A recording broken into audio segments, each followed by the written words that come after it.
there is an absolute plethora of incredible, diverse, and interesting role-playing game systems all throughout the world. And whether you like your stuff a little bit more dramatic, or whether you'd like your stuff a little more dungeon crawly, I think we can all agree. It's time to stop. Actually, it's not really time to stop, but before we get into that, I'm Kyle, I'm the Dork, you're watching Desks and Dorks. This is our series called It's Time to Stop. It's where I talk about RPG tropes and other popular stuff that appears in role-playing and storytelling games. Two quick things. If you like what we do here, you'd like to help us keep the lights on, you can get some of our games. PDFs are at itch.io, and again, you can get our physical games over from our friends over at World of Game Design. However, if you would also like to help out the whole YouTube thing that we do here, be sure to like, share, comment, subscribe. I know that like everybody says that, but like legitimately, like one share seems to boost my views by like 20% or like something absolutely stupid and ridiculous like that. So again, seriously, please, if you would like to help us out and help us out immensely, that's a really great way of doing it. So let's talk about today. Today is all about RPG systems that I really like.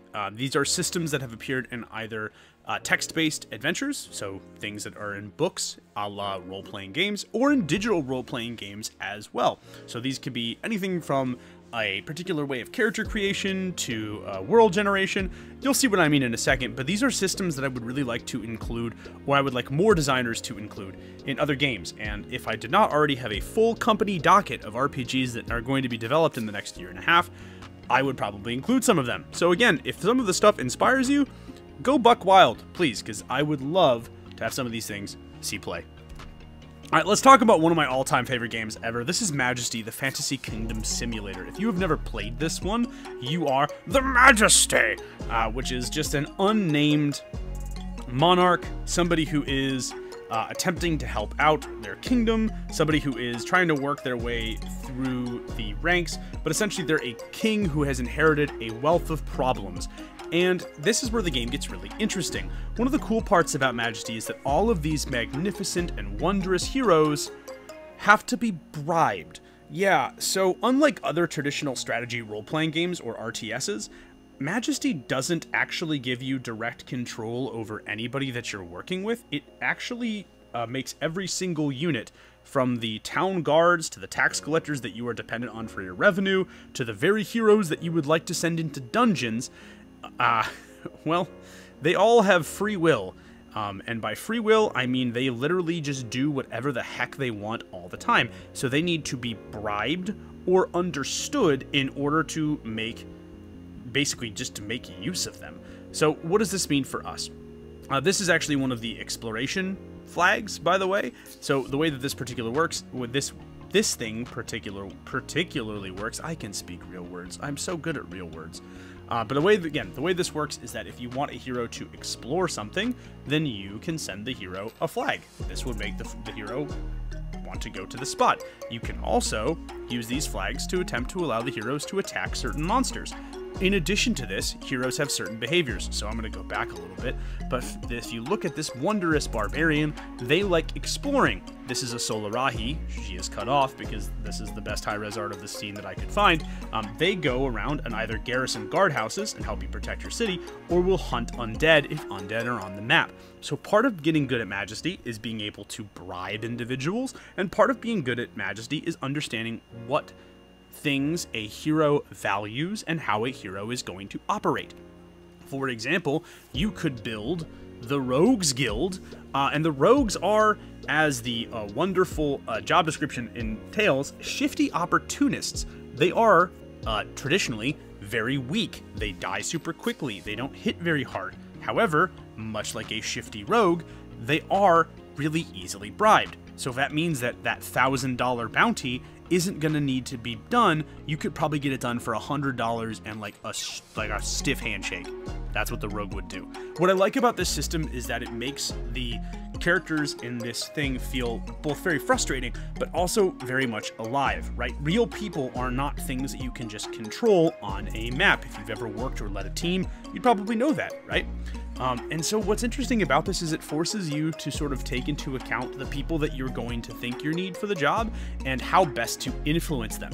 It's a system that really makes this whole game and this whole storyline feel organic. It also makes it that much more emotionally devastating when you lose a hero who has been there and been super helpful since, you know, the start of the game. Some heroes actually develop small personalities as the game goes on, or at least maybe they seem like they do. I'm not sure if that's a real system or not, but you'll notice that some heroes tend to act a little bit differently than others, even of the same class.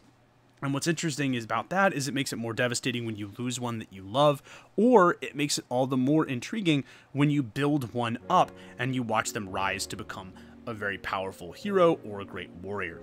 This is an amazing system, and I wish there was a way that you could do more with it. Free will for the NPCs, or having the players interact with NPCs in intriguing ways like this, is a really engaging system, and it's a wonderful way to sort of gain not just additional interest, but it's a way to sort of gain additional immersion from your players.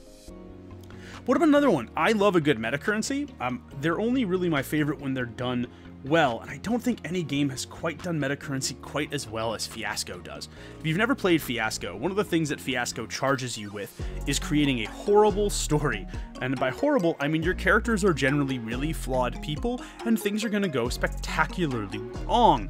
The issue and the interest of that is that when you are playing out a scene in Fiasco, the end result is that you are going to be given a dice. You do not get the dice yourself, you don't get to pick it, and your scene partner doesn't get to give it to you. In fact, I almost skipped ahead too far. In fact, the other players actually award you the dice based on how they think the scene went for your character, and if they think the scene is going to play out well or poorly for your character in the future.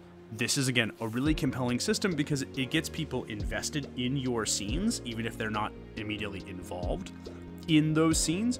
And it also means that, you know, everyone has a vested interest in everyone else's characters and their stories. I really like this particular meta currency, and I'd like to see other games do a little bit more with this. Spoiler alert, Desks and Dorks does have a game that does something similar to this that should be coming out hopefully soon, knock on wood.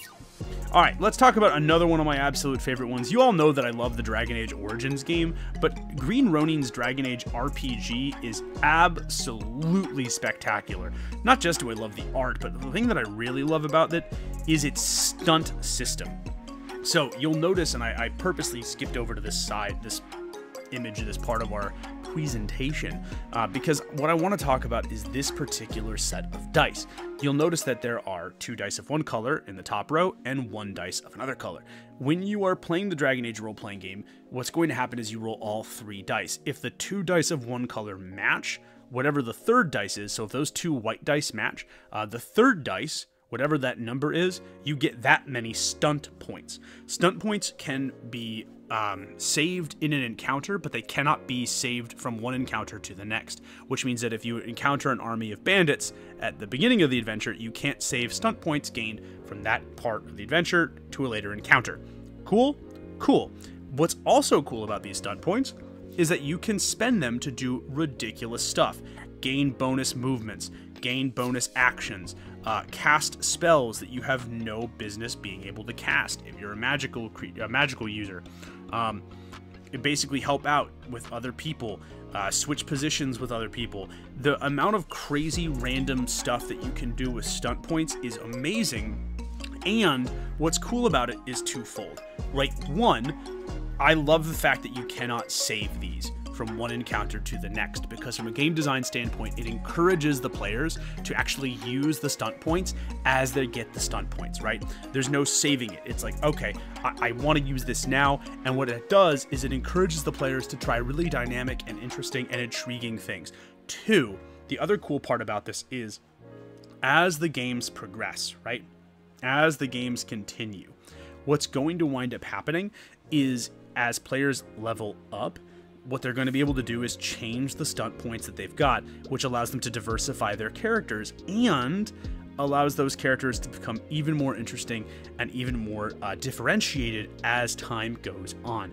This is a phenomenal little system, and it's one that I really, really love and would love to see more people use and more people do in their RPGs. In fact, the Mushwin game that we designed, called March of the Mushwins, that is coming out later, guess what?